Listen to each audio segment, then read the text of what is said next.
নমস্কার, মিষ্টিস কিচেনে আপনাদের সবাইকে স্বাগত। ঠান্ডাটা অনেক কমে গেছে। আমি আজ সকাল সকাল ঘুম থেকে উঠে পড়েছি। সকাল সকাল বলতে 6:45টার সময় ঘুম থেকে উঠে পড়েছি। উঠে স্নান সেরে, পুজো টুজো সেরে আমার কর্তামশাই গিয়েছিলেন বাজারে মাছ আনতে। এখন দেখি কি মাছ এনেছে আর সেগুলো আপনাদের দেখাই।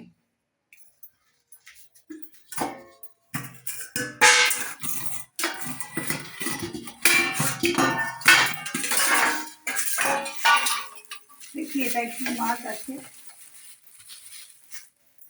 রুই মাছ, বেশ বড় সাইজেরই রুই। এটা কত ওজন হবে?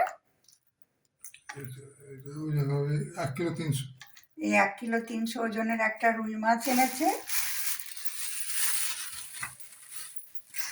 এটা একটা ভোলা মাছ। ভোলা মাছ খেতে আমার খুব ভালো লাগে। আর দেখি কি এনেছে। আর এনেছে এগুলো পাবদা মাছ। পাবদা মাছ এনেছে কতগুলো।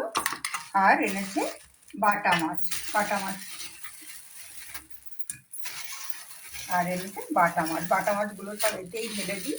এখন এই সমস্ত মাছ আমাকে ধুতে হবে, ধুয়ে নুন হলুদ দিয়ে ফ্রিজে তুলতে হবে। আমাদের বাড়ির কাছেই বাজার, সেখান থেকে মাছ নিয়ে আসে। কখনো কখনো অসুবিধে হলে বাড়িতে এসে মাছ দিয়েও যায়।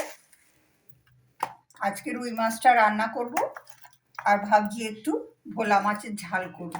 বাকি মাছ সব রেখে দেবো, পরে একদিন পাবদা মাছের ঝাল করব। এখন যা মাছ এনেছে আমার 7 দিন হয়ে যাবে। যাই হোক, আজকে ভিডিও আমি এখানেই শেষ করছি। আমার এখন অনেক কাজ আছে। এই এত মাছ সব ধুতে হবে, ধুয়ে পরিষ্কার করতে হবে, নুন হলুদ দিতে হবে, তারপর ফ্রিজে তুলতে হবে। যেগুলো রান্না করব বাইরে রেখে ফ্রিজে তুলতে হবে। আশা করছি আপনারা সবাই ভালো আছেন। আজকে আমার ভিডিও আমি এখানেই শেষ করছি। আবার পরে দেখা হবে। নমস্কার।